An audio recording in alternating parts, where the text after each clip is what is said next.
días, amados hermanos. Vamos a darle gracias al Señor en este día. Señor, en el nombre de Jesús, te damos gracias, Padre eterno, por la oportunidad que nos das de estar en este día aquí congregados en tu nombre, Señor. Padre, porque hemos venido a adorarte, a glorificarte, a exaltarte, Señor, a hablar de las maravillas de tu nombre, Señor. Contarle al mundo cuán precioso y cuán maravilloso es habitar en tu presencia, Padre eterno. Por eso en esta mañana, Señor, te pedimos que seas tú glorificándote en esta mañana a través de la vida de cada uno de nosotros, Señor.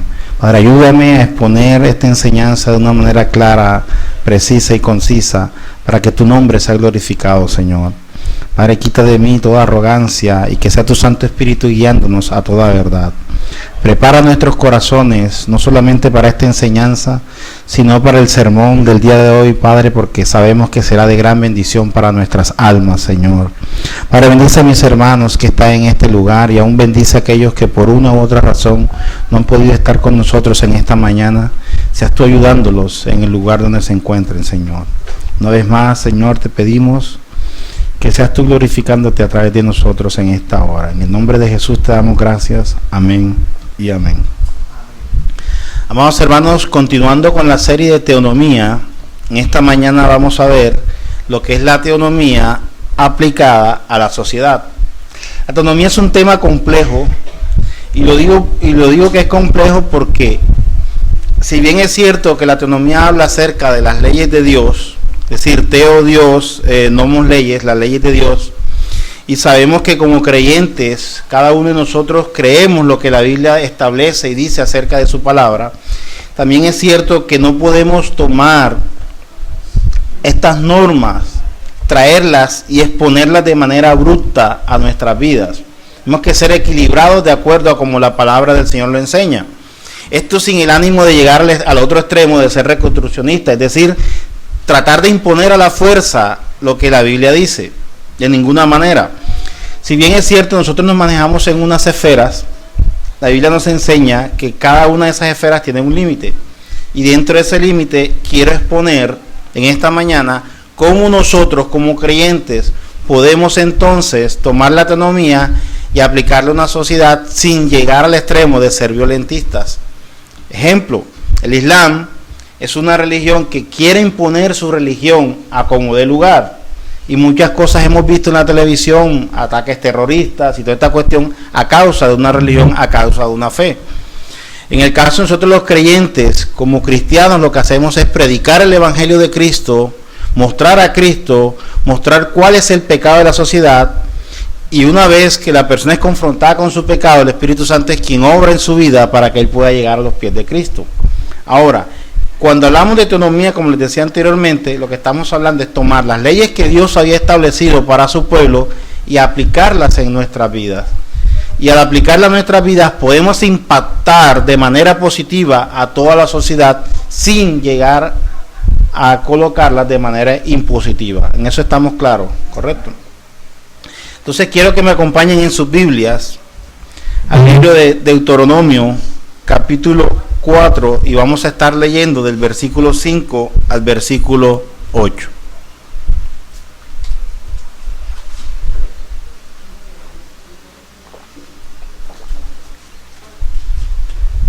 Deuteronomio capítulo 4, versículo 5 al 8. Antes de continuar, quiero decirles que voy a hablar en términos general de la teonomía, cómo aplicarla. Y finalmente, o a la mitad de mi exposición, voy a hacer un ejemplo práctico de cómo la teonomía la aplicó nuestro Señor Jesús en la sociedad de su época a través de un ejemplo bíblico. Dice la palabra del Señor en Deuteronomio 4, versículos 5 al 8. Mirad, yo os he enseñado estatutos y decretos, como Jehová mi Dios me mandó, para que hagáis así en medio de la tierra en la cual entráis para tomar posesión de ella. Guardadlos, pues, y ponedlos por obra, porque esta es vuestra sabiduría y vuestra inteligencia ante los ojos de los pueblos, los cuales oirán todos estos estatutos y dirán: Ciertamente, pueblo sabio y entendido, nación grande es esta. ¿Por qué? ¿Qué nación grande hay que tenga dioses tan cercanos a ellos como lo está Jehová nuestro Dios en todo cuanto le pedimos? ¿Y qué nación grande hay que tenga estatutos y juicios justos como es toda esta ley que yo pongo hoy delante de vosotros? Pueden tomar asientos, amados hermanos. Y al analizar estos versículos y teniendo claro el concepto de lo que es la teonomía y teniendo claro lo que es el concepto de la visión reconstruccionista, surge una pregunta en esta mañana, y la pregunta es la siguiente: ¿es posible hoy en día, mire muy bien la pregunta, ¿es posible hoy en día la aplicación de normas y reglas establecidas para un pueblo de hace más de 2000 años a una sociedad tan diferente, en un contexto tan diferente y ante circunstancias tan diferentes? ¿Cuál sería la respuesta que llegaría a nuestras mentes? No todos al tiempo, por favor. ¿No? Yo diría que no totalmente. Haga las intervenciones, que para eso estamos en esta mañana, no se preocupe. Les doy permiso de participar. Depende de qué leyes estamos hablando. Correcto. La pregunta es complicada porque dice si es posible la aplicación de normas establecidas para un pueblo hace más de 2000 años a esta sociedad tan diferente a la sociedad que era. Entonces ahí es donde entramos a analizar a qué normas y a qué leyes se refiere. Si son las leyes civiles, tendríamos que estudiarlas, cómo podríamos aplicarlas en nuestros días. Si son las leyes ceremoniales, ya sabemos que actualmente no tienen vigencia. ¿Por qué? Porque todas estas leyes ceremoniales aplicaban ¿hacia quién? Hacia Cristo. Y una vez llegado el Señor a nuestras almas, o venido el Señor en cuerpo, estas leyes ceremoniales quedan abolidas porque en Él está el cumplimiento de todas ellas. Inclusive las leyes civiles, de hecho, cuando se le acercan al Señor y le preguntan acerca de las leyes, Él dijo: yo no he venido a abrogar la ley, he venido ¿para qué?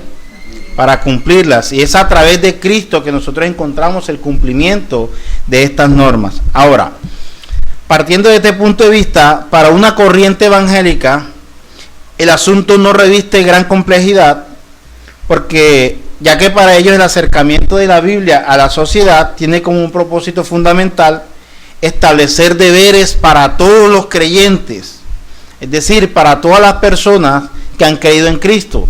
Para este grupo de personas, la aplicación de estas normas no reviste ningún tipo de dificultad, porque ellos al considerarse creyentes o ser hijos de Dios, pueden aplicar estas normas, estoy hablando no de las leyes ceremoniales, sino de las leyes civiles, a su vida práctica como creyentes, tal cual como nosotros lo hacemos hoy en día.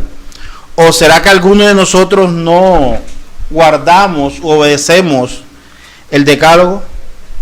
Ya lo hemos estudiado aquí en esta escuela dominical. Ahora, y este conjunto de personas o este grupo de personas no tiene dificultad en la aplicación de estas normas debido a que ellos consideran que así Dios lo ha ordenado y por lo tanto es justo y es bueno guardar estas normas. Y en este sentido y desde esta percepción hay que obedecer todas las normas, leyes y estatutos que el Señor ha establecido en su palabra. Ahora, por otro lado, la autoridad de Dios está sobre ¿quién? No todos al tiempo. La autoridad de Dios está sobre nosotros los creyentes. ¿Correcto? Y por otro lado, la autoridad de Dios también está sobre ¿quiénes? Yo digo que está sobre toda la creación. Exacto, está sobre los no creyentes. Entonces la autoridad de Dios está por encima de todas las cosas. Es decir, Dios es Dios tanto para creyentes como para no creyentes. ¿Me hago entender? Es decir, Dios es soberano y en su soberanía Dios dispone de las cosas como Él ordena, para los creyentes y para los no creyentes. La diferencia es que nosotros los creyentes creemos en Dios, valga la redundancia, adoramos al Señor y hacemos todas las cosas ¿para qué? Para la honra y la gloria de su nombre. Mientras que los no creyentes, al no conocer a Dios, hacen las cosas totalmente diferentes a como Dios las ha ordenado. Pero eso no deja, o mejor dicho, Dios no deja de ser Dios porque estas personas no hayan creído en el anuncio del Señor. Es decir, yo diría que sencillamente los creyentes reconocemos la autoridad de Dios y los no creyentes la ignoran, o sea, la desconocen, no la tienen en cuenta. Correcto, voy a poner un ejemplo más práctico. Pastor Gerlain. Hay un tema interesante y es que tenemos que buscar siempre la relación que existe entre Deuteronomio, el pasaje que leímos, y Romanos capítulo 13. No sé si vas a hablar más adelante de eso para no hacer el comentario. Haz el comentario, pero sí lo voy a tocar. Pero Sí. es válido. Cuando nosotros hablamos de las leyes en la sociedad, tenemos que recordar siempre que el mandato del Señor al pueblo, a su pueblo, a su grey, no es tratar de imponer una teocracia en cada nación donde se encuentran. Así es. El Señor sabe que su pueblo está inmerso en todas las naciones del mundo y el mandato a cada uno de ellos es a someterse a las autoridades que están impuestas en cada nación. Por eso Pablo en Romanos 13 dice: sométase toda persona a las autoridades superiores. La pregunta es: ¿y si no es creyente? ¿Me debo someter o no me debo someter? Sí me debo someter. Igual debe someter. La única forma que no me deba someter es que no vaya acorde a la ley santa de Dios. Es allí la diferencia. Pero Pablo dice: los magistrados están allí porque Dios los puso allí. De tal manera, también debemos hacer claridad de eso, porque el problema más significativo que tenemos con el reconstruccionismo es precisamente tratar de implementar la ley de Dios a la fuerza. Así es. Pero tampoco desconocer de que incluso los no regenerados, por estar creados a imagen y semejanza de Dios, aunque en ellos ya está sigue distorsionada por el pecado, sacan leyes o promulgan leyes muchas veces conforme a la ley. Y vemos, por ejemplo, la Constitución de Colombia. Vemos muchas constituciones a nivel mundial que fueron establecidas o creadas con base a la Escritura. Así es. Entonces debemos ser de pronto cuidadosos y pues tener un poco de discernimiento con el tema de las leyes en la sociedad. Así es. Gracia común en el sentido de que aún así Dios permite que todas las cosas sucedan. gracia común aún en el sentido de que Dios en su infinita misericordia le otorga al hombre, a pesar de su pecado, Así es. la oportunidad de refrenar un poco el tema del pecado. Y de hecho eso es una de las otras funciones de la ley, refrenar el pecado en el mundo. Claro. De hecho, como lo leíamos anteriormente, las leyes y estatutos fueron dadas para la nación de Israel. Esto no quería decir que Israel, a donde llegaba, tenía que imponer sus normas y sus leyes a las otras naciones. No, sino que debían vivir de acuerdo a los preceptos y estatutos que Dios había establecido para ellos. Ahora, como les decía anteriormente, Dios es un Dios que está por encima de todas las normas, de todas las leyes, de toda la sociedad. Ahora, el ejemplo que yo ponía ahorita en cuanto al guardar las normas, nosotros estamos obligados a guardar las normas. ¿Por qué? Porque así se nos ha establecido a nosotros los creyentes. Los no creyentes, como decía la hermana Jenny, de pronto no lo hacen porque desconocen la norma. Y iba a poner el ejemplo en la sociedad normal, y hablemos de las leyes de las leyes establecidas por el hombre. Todas las personas estamos obligados a cumplir y a obedecer las normas que nuestros gobernantes establecen. Y eso no nos exime, la ley dice que no nos exime de nuestra responsabilidad el desconocimiento de esas normas. Ejemplo, si una persona va a la calle y asesina a otra persona y dice: que yo no sabía que ese era un delito, eso no lo va a eximir de su responsabilidad. Ha cometido un homicidio y por lo tanto el Código Penal colombiano establece que debe pagar cárcel. A eso es a lo que me refiero. Ahora, en términos generales, la verdadera razón por la cual nosotros nos plegamos o nos adherimos a la voluntad de Dios y a su autoridad es una sola: es el reconocimiento de la gracia divina de Dios, porque Él nos preparó para el ejercicio de la gracia. Es decir, nosotros creemos en nuestro Señor y nos adherimos a sus normas por gracia. Por gracia fuimos salvos, y por esa misma gracia estamos en la obligación de obedecerle a Dios en todas las cosas. Ahora, nosotros no hacemos, es decir, nosotros entendemos lo que es la ley de Dios como creyentes, pero entonces la pregunta surge: ¿cómo aplicar estas normas en la sociedad sin que esto afecte la armonía de la sociedad, por decirlo de esa forma? Ahora, varios teólogos han establecido dos razones importantes por las cuales las leyes deben establecerse o deben introducirse en la sociedad. Y veamos la número uno. La primera razón es por la naturaleza de Dios. Y la segunda razón es el alcance universal de los mandamientos del Señor. Y en cuanto hablamos de la naturaleza de Dios, esto significa que Dios es un Dios inmutable, que es el creador de todas las cosas, y que Dios no estará cambiando sus mandamientos para cada nueva generación. Esto quiere decir que Dios ha establecido sus normas y sus leyes y sus estatutos para todas las generaciones, pasadas, presentes y futuras. Es decir, Dios no cambió la generación, Dios no va a cambiar sus normas porque la generación cambió. Recordemos que Dios es un Dios ¿qué? Inmutable. Y cuando me refiero a que Dios es inmutable y Él no va a cambiar sus estatutos y sus normas, es porque Él lo ha establecido de esa manera. Ahora, Dios estableció que el adulterio era pecado. ¿Correcto? De hecho, si usted comete adulterio, está cometiendo pecado. Hoy en día, nuestra sociedad ha llegado al punto que han visto el adulterio como algo normal. De hecho, nuestros legisladores actualmente han legislado, han sacado normas, leyes y estatutos donde protegen tanto a la pareja legal como a la pareja no legal. Ejemplo lo tenemos en la disposición de las pensiones. Ya la Corte ha sacado jurisprudencia respecto a eso, ¿cierto, hermana Jenny? Que protege tanto a la esposa, a la cónyuge, como a la no cónyuge. Entonces vemos, dime.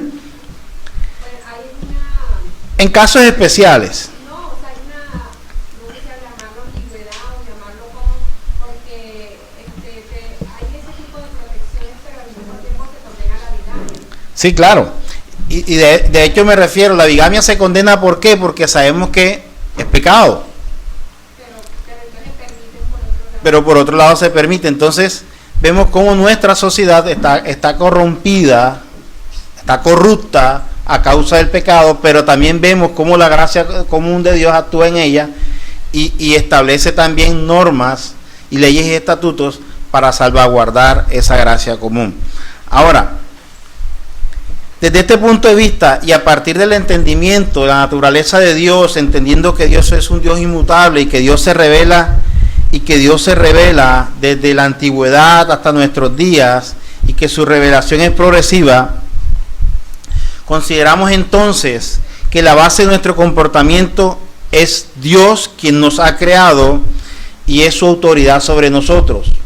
Es decir, creemos en Dios, creemos en sus normas, creemos en sus estatutos, y sería bueno aplicar estas normas a la sociedad sin llegar a violentarla. Es decir, nosotros como creyentes guardamos los estatutos y las normas de Dios, y sería bueno que la sociedad viera cómo es nuestro actuar, cómo es nuestro testimonio, para que la misma sociedad entonces dijera: quiero actuar como aquel hermano porque guarda las normas, no solamente las normas de Dios, sino todas las normas legales que establece la sociedad. Ahora, eso no quiere decir que en algún momento nosotros nos podamos rebelar contra las normas que establecen nuestros legisladores. Y el ejemplo lo podemos ver, creo que fue el año pasado, el año antepasado, que hubo la marcha pro familia. Creo que fue el año pasado que hubo la marcha pro familia, donde todos nos levantamos, inclusive creyentes y no creyentes, a marchar en contra de las normas que estaban estableciendo para el casamiento de las personas del mismo sexo, inclusive de la adopción por parejas del mismo sexo, adopción de niños. Todos nos levantamos en contra de eso. A lo que me refiero es que si bien es cierto que las leyes fueron establecidas por Dios y el Señor ha puesto a los gobernantes para ejercer esas normas, nosotros también podemos en cierto momento levantarnos en contra de esas normas, siempre y cuando estas normas vayan en contra de los principios que Dios ha establecido. Y la segunda razón por la cual nosotros creemos y nos adherimos a estas normas es por el alcance universal del mandamiento mismo de nuestro Señor. Mandamientos que, según esta línea de pensamiento, siguen siendo aceptados hoy en día por todas las culturas y por todos los pueblos, independientemente de estar incorporados a la revelación cristiana. Ejemplo, no hay que olvidar lo que dice el Señor: es decir, los mandamientos de Él serán guardadas, lo que le llamamos en Deuteronomio. Permítame un momento, por favor. Guardarlos pues y ponerlos por obra, porque esta es vuestra sabiduría y vuestra inteligencia ante los ojos de los pueblos, los cuales oirán todos estos estatutos. Es decir, nuestra obligación como creyentes es guardar todas las normas que el Señor ha establecido para nuestras vidas, y de esta forma nosotros poder entonces llegar a impactar a esta sociedad que está tan corrupta hoy en día. Ahora, nosotros debemos estudiarlas y ponerlas por obras, es decir, debemos sacar los valores morales que son ejemplos para la humanidad y para la época de hoy en día. Muchos dicen, pero es que la Biblia solamente establece leyes morales. En la actualidad moderna existe una ética o una moral, pero esa ética y moral solamente está limitada a lo que la sociedad piensa. Y el ejemplo más claro es que anteriormente, éticamente y moralmente hablando, el homosexualismo era malo. Hoy en día, éticamente y moralmente, el homosexualismo es bueno, y todo aquel que se levante o hable en contra del homosexualismo está cometiendo una equivocación, por decirlo de esa manera. Pero la Biblia establece que el homosexualismo es pecado. Entonces surge la pregunta, ¿cómo nosotros como creyentes lidiamos con las leyes morales de la sociedad y con las leyes que Dios ha establecido? Pastor Gerlain. Precisamente el dato importante que tú acabas de nombrar, ¿qué es lo que nos hace diferente a nosotros de los que quieren guardar precisamente? Gracias, Naise. ¿Qué es lo que nos hace diferente a nosotros en simplemente un ciudadano que quiere guardar las normas para que digan que es un buen ciudadano? Porque lo que diferencia el cristianismo del moralismo es precisamente la motivación del corazón, que es glorificar al Señor. Si yo simplemente como cristiano caigo en que tengo que obedecer porque es bueno y no porque Dios lo manda, y no debo hacer tales cosas porque Dios las prohíbe, precisamente caigo en moralismo. Así es. Entonces, cuando yo le digo a mi hijo, no, tú no puedes robar porque eso es malo, no. Yo no puedo entrar a reprenderlo así, sino decirle, tú no puedes robar porque el Señor prohíbe que se debe robar. El Señor dirá, no hurtarás, y ese es el mandamiento, y por esa razón no lo debes hacer. Es muy distinto a decir, no, tú tienes que respetar lo ajeno porque eso es malo, que todo te gustaría que te cojan lo que tú tienes. No. Eso es lo que nos hace diferente a nosotros del ciudadano común, converso, que simplemente busca cumplir las normas para que digan qué buen ciudadano es. Y con relación a eso, nosotros nunca podemos olvidar también que el principal o la voluntad de Dios para nuestras vidas es nuestra santificación. Si sabemos muy bien que la ley no santifica, pero la ley moral nos muestra nuestro pecado y también nos muestra y nos refleja el carácter santo de Dios. Por lo tanto, es nuestra guía, nuestra norma de conducta y regla. Ahora, si nosotros no vemos la ley de Dios como un deleite y como la norma de vida, debemos revisar nuestros corazones a la final, porque si nosotros no queremos parecernos cada día más a nuestro Dios, estamos, creo que, caminando un terreno bastante peligroso. Gracias por el aporte. Y eso es a lo que me refería. La sociedad establece unas normas, pero Dios establece las normas correctas. Entonces, éticamente y moralmente, socialmente hablando, esto es bueno, pero Dios establece que es pecado. Entonces, ¿cómo nosotros, y es la pregunta a dónde iba, cómo nosotros equiparamos esta forma? Fácil, colocando a Dios siempre en primer lugar. Y como creyentes debemos guardar y establecer lo que Dios establece en su palabra. Ahora, y recordemos, al Señor cuando le preguntaron de quién es esta moneda, ¿qué dijo el Señor? Dad al César lo que es del César y a Dios lo que es de Dios. Es decir, establecer entonces hasta dónde llegan los límites del Estado y cuáles son las normas que Dios establece. Y basándonos en esa norma, entonces vamos a hacer una aplicación práctica con un ejemplo bíblico de cómo se aplican las normas o la ley de Dios a la sociedad. Y quiero que me acompañen en sus Biblias al Evangelio de Juan, capítulo 8, y vamos a leer del versículo 1 al versículo 11.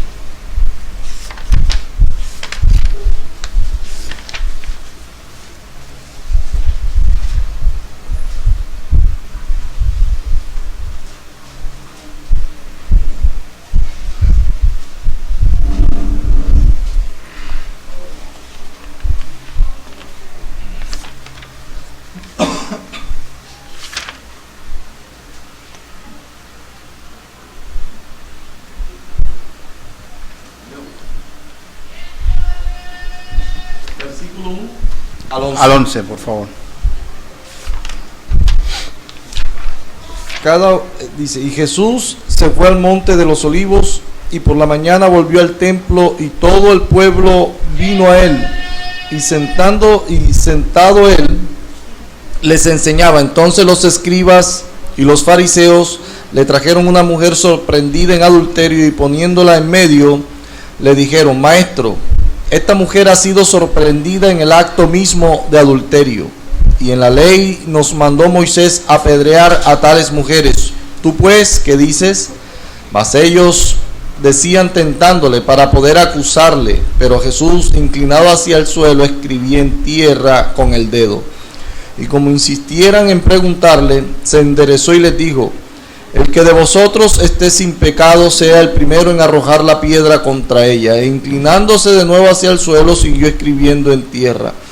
Pero ellos, al oír esto, acusados por su conciencia, salían uno a uno, comenzando desde los más viejos hasta los postreros, y quedó solo Jesús y la mujer que estaba en medio. Y enderezándose Jesús, y no viendo a nadie sino a la mujer, le dijo: Mujer, ¿dónde están los que te acusaban? ¿Ninguno te condenó? Ella dijo: Ninguno, Señor. Entonces Jesús le dijo: Ni yo te condeno, vete y no peques más. Ok. Ustedes se preguntarán, ¿qué tiene que ver este pasaje con la aplicación de la ley? Y les voy a contar. En algunas Biblias no aparece Juan capítulo 8 versículo 1. Inclusive cortan desde el versículo 53 del capítulo 7 y saltan hasta el capítulo 8 versículo 12. Por eso yo me quedo con el texto receptus. Y allá es donde quiero llegar. ¿Por qué? Porque no consideran, algunos historiadores, algunos copistas no consideran que este texto es inspirado o que no pertenece a la revelación del Evangelio de Juan. En algunas Biblias van a encontrar comentarios acerca de esto, de que no pertenece. Y de hecho muchas personas piensan que la actitud de Jesús cuando lo enfrentan con la mujer adúltera muestran que él piensa que esa mujer no merece el castigo que la ley mosaica indicaba. Y con ello dicen ellos, nosotros ya no estamos obligados a cumplir la ley. Y esta interpretación de Juan 8:11 entra en una clara, pareciera que entrara en contradicción con Mateo 5:17, donde el Señor Jesús dice que Él no vino a abrogar la ley, sino a cumplirla. Y por eso es que en algunas versiones bíblicas no aparece este pasaje, en algunas versiones retiran, e inclusive en algunas otras versiones hay un comentario a pie de página que dice que estos versículos que acabamos de leer no corresponden al Evangelio de Juan. Entonces, el argumento para que este texto no esté en la Biblia sería que el texto no está en los manuscritos más antiguos ni en los comentarios de los padres de la iglesia, y que la tendencia moral del pasaje es dudosa, que se colocó allí como para mostrar algo de ética y moral. Es lo que dicen algunos comentaristas. Agustín, al respecto de este pasaje, dice lo siguiente: ciertas personas de poca fe o enemigos de la verdadera fe, temiendo, supongo, que sus mujeres dieran impunidad al pecar, removieron de sus manuscritos el acto de perdón del Señor hacia la adúltera, como si el dicho "no peques más" hubiera garantizado un permiso para pecar. Era el momento justo donde el Señor Jesucristo diría, sí, tiene que ser apedreada porque nosotros tenemos que aplicar la ley. Correcto, por eso traje este ejemplo válido, porque entonces aquí vemos, lo tentaron para decir, si aplica la ley de Moisés, entonces está en contra de lo que él predica. Y si no lo aplica, entonces está en contra de Moisés y hay que matarlo. O sea, dime, Pedrito. El hecho es que aquí no se está violando la ley, por la sencilla razón de que la ley estaba establecida para que fuesen apedreado la pareja que era encontrada en adulterio. Y el Señor lo que está haciendo es la claridad, como diciendo, bueno, ustedes traen a esta mujer sola, incluso no están los dos testigos que debían estar para acusarla. ¿Cómo hacemos para decir que es culpable o inocente? Busquen ustedes prácticamente lo que el Señor dice. Bueno, veamos lo que dice el relato. El texto nos dice que mientras Jesús estaba enseñando en el templo, un grupo de escribas y fariseos le trajeron frente a él a una mujer con la intención de que Jesús hiciera algo de lo cual ellos pudieran acusar al Señor. Esta mujer había sido sorprendida en el acto de ¿qué? De adulterio, para que Jesús entonces dijera qué se iba a hacer con esta mujer. El Señor no respondió la pregunta de estos hombres.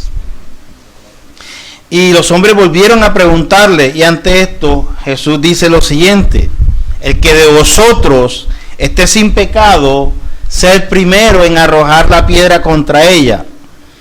Ahora, ninguno de los que estaban allí se atrevió entonces a levantar una mano en contra de esta mujer. Y luego el Señor dice: ¿dónde están los que te acusan? ¿Ninguno te condenó? Y luego dijo: ni yo te condeno, vete y no peques más. ¿Dónde estaba la trampa? Por decirlo de esa manera, lo que decía Pedrito ahorita. El pasaje nos muestra entonces y nos enseña que los escribas habían puesto a Jesús en una situación para poder acusarlo. ¿Acusarlo de qué? Veamos lo que dice Levítico 20:10. Alguien que lo lea, por favor.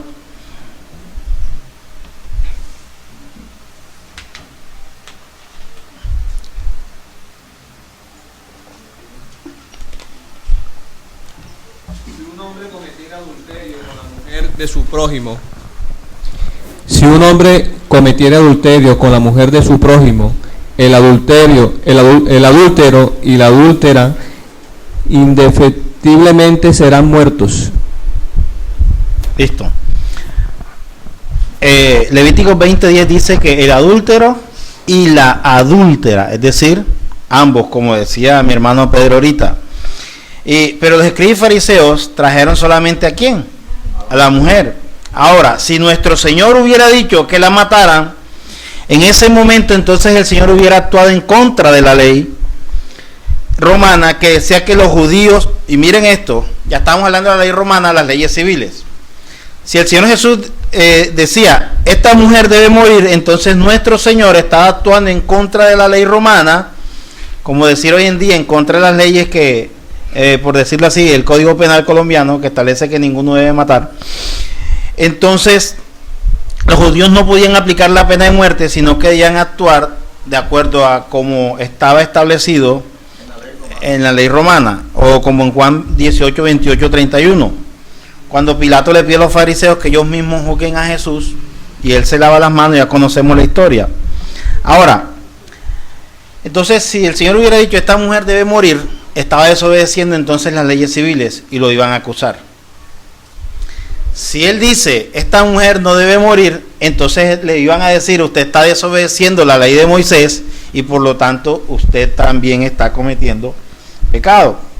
Ahora, entonces lo habían colocado, por decirlo de esa manera, como en una encrucijada, como entre la espada y la pared. Y esta es la misma estrategia que usaron cuando le preguntaron acerca del César, la moneda del César. Ahora, Agustín de Hipona se imaginó que los escribas y fariseos se dijeron a sí mismos, pongámosle frente a una mujer sorprendida en adulterio y preguntémosle un comentario. Preguntémosle qué dice él de la ley al respecto. Si permite la lapidación, no tendrá reputación entre los gentiles, pero si él sentencia que la dejen ir, no mantendrá su justicia, entonces tendríamos de qué acusarlo. Pero vamos a lo que dice el texto. ¿Cuál fue la respuesta de nuestro Señor? Para muchos la respuesta del Señor es una señal de la abolición de la pena de muerte, pero para otros muestra que los cristianos estamos libres de cumplir la ley mosaica. Sin embargo, si Jesús hubiera respondido así, hubiera sido acusado por sus perseguidores. Pero vemos que el Señor actuó porque el Señor conocía cuáles eran las intenciones de estas personas. Y el Señor los llama de hipócritas en Mateo 22, 18. Y cuando el Señor Jesús les dice, el que esté libre de pecado, miren lo que hace el Señor. Les cambia y les dice, el que de vosotros esté sin pecado, sea el primero en arrojar la piedra contra esta mujer. Entonces el Señor está llevando la acusación a un terreno legal. ¿En qué sentido? El Señor sabía exactamente cuál era el proceso legal que se debía seguir según la ley mosaica, y este proceso legal no se estaba cumpliendo en la situación de esta mujer. ¿Por qué? Porque como lo dice Levítico 20:10, había que traer a la pareja. Entonces ya vemos que no se estaba cumpliendo la situación legal, por lo tanto la acusación que estaban haciendo contra esta mujer era una acusación sin fundamento legal. Estamos hablando legalmente en la aplicación de la ley. Y aunque la mujer fuera culpable, como de hecho lo era, porque el texto lo deja ver de esa manera, ella no podía ser juzgada, pues no estaba ahí su cómplice. Si el varón adúltero no podía, sin el varón que la acompañó en el adulterio, entonces no podía tomarse una acción legal aplicando la ley en contra de ella. Ahora, la segunda causa es que una condena tan grave como la pena de muerte debía ser determinado por un tribunal competente y legalmente constituido, como un grupo de ancianos, como lo vemos en Lucas capítulo 12, versículos 13 al 14. Encontramos una situación donde también se le pide al Señor que sirva de juez, y la respuesta de él fue: ¿quién me ha puesto a vosotros como juez o como partidor? Entonces no era el Señor Jesús quien le correspondía dictar la condena sobre esta mujer, sino al grupo de ancianos que estaba en el Sanedrín, como lo establece Deuteronomio capítulo 17, versículos 8 al 11. Y la tercera causa, como ya lo dijimos anteriormente, es que los judíos estaban impedidos de castigar a alguien con la pena capital porque la ley romana se los prohibía. Es decir, la pena de muerte solo podía ser efectiva con la expresa autorización del Imperio Romano.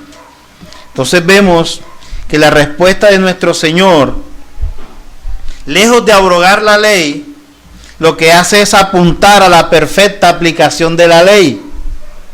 ¿Sí lo vemos? El Señor la aplica y saca los principios legales y le dice, bueno, no la podemos aplicar porque hacen falta las dos personas. Por eso el Señor, cuando dice, el que de vosotros esté libre de pecado, sea el primero en arrojar la piedra contra ella, está citando lo que dice Deuteronomio capítulo 17, versículo 7, que dice lo siguiente: la mano de los testigos caerá primero sobre él para matarlo, y después la mano de todo el pueblo. Así quitarás el mal en medio de ti. El Señor de esta manera pide que los testigos del adulterio sean quienes comiencen con la ejecución de la mujer para dar cumplimiento al procedimiento legal impuesto por Moisés. Además, pide que estos testigos estén libres de pecado, como lo establece la norma. ¿Por qué? Porque el Señor requiere que los que acusan de crímenes capitales, estos testigos también estén libres de pecado. Y de hecho vemos entonces que ninguno de estas personas que estaban tratando de aplicar la pena capital cumplía con los requisitos legales que la ley establecía. Es decir, no estaban libres de pecado. El Señor simplemente lo que hace es confrontarlos con la misma ley y les dice: el que esté libre de pecado, entonces que arroje la primera piedra. Y vemos que el texto muestra que ninguno de ellos fue capaz de arrojar una piedra, sino que se dieron la espalda o dieron vuelta y se fueron uno a uno.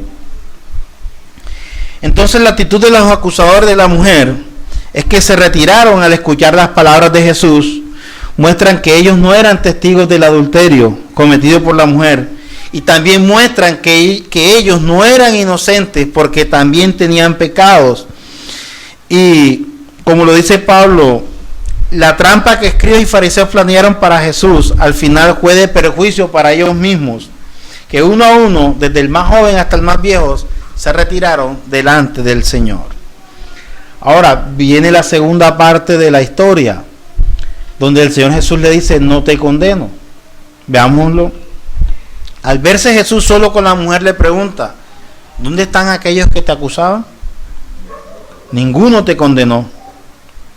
Jesús le hace ver que ella se había salvado de la muerte porque el procedimiento legal no se había cumplido, pues no estaban los testigos, pero en ningún caso le dice que es inocente o que ella no merecía la muerte.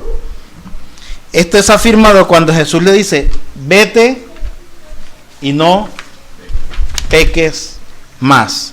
Lo que presupone que Jesús la entendía culpable y por lo tanto alguien que debía arrepentirse de su pecado y dejar sus actos pecaminosos.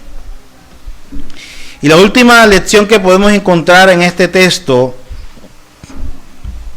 es la palabra griega katakri, que quiere decir juzgar. Pero en un contexto legal, como en este caso, tiene la idea de imponer una sentencia sobre el inculpado con miras a una ejecución. Es la misma palabra que aparece en Marcos capítulo 14, versículo 64. Y algunos ven en esta palabra de Jesús una base para afirmar que los cristianos no deben juzgar. Sin embargo, al estudiar el contexto legal en que se encuentra, vemos que se está refiriendo a que él, que no es testigo de adulterio, no puede poner sobre ella la pena de muerte. Es decir, sí podemos juzgar siempre y cuando seamos testigos presenciales de los hechos por los cuales vamos a juzgar, tal cual como lo establece la ley. Entonces podemos ver en este relato bíblico, que lo quise traer como ejemplo por las características que les mencioné anteriormente.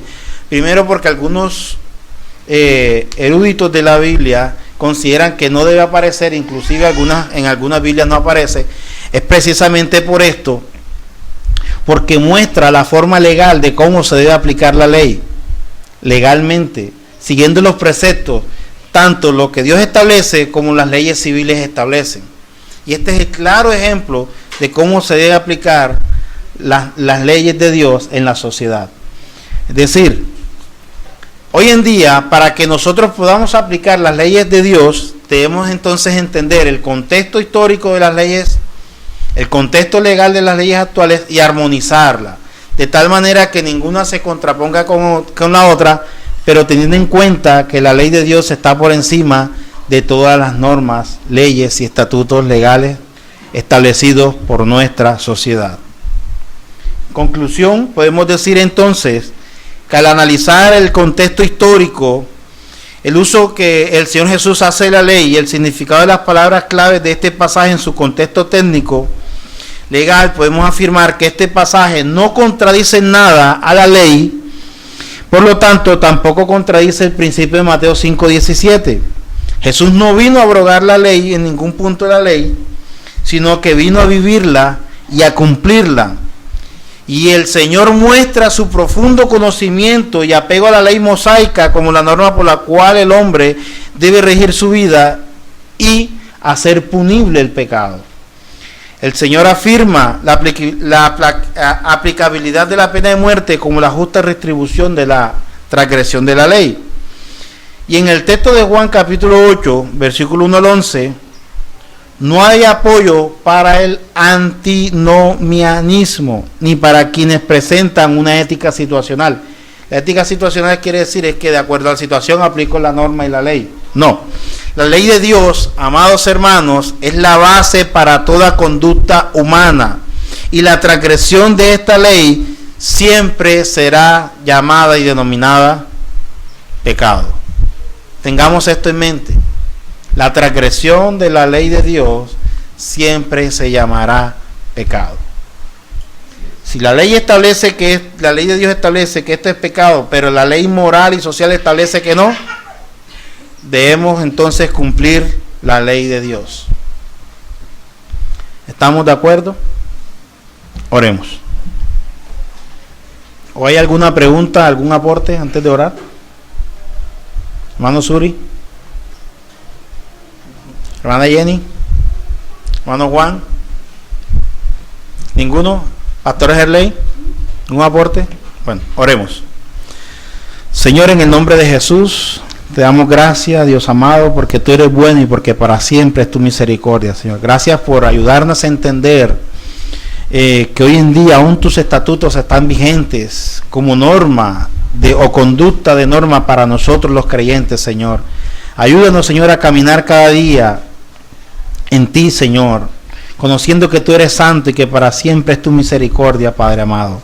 Te pedimos también perdón si de alguna u otra manera hemos pecado en contra de ti, porque de pronto en algunos momentos hemos exagerado en el cumplimiento de las normas o de las leyes que tú has establecido. O también te pedimos perdón si en algún momento por omisión, Señor, hemos dejado de obrar conforme a tú lo has ordenado en tus estatutos y en tu palabra, Señor. Sabemos que somos hombres que podemos fallar, Padre eterno.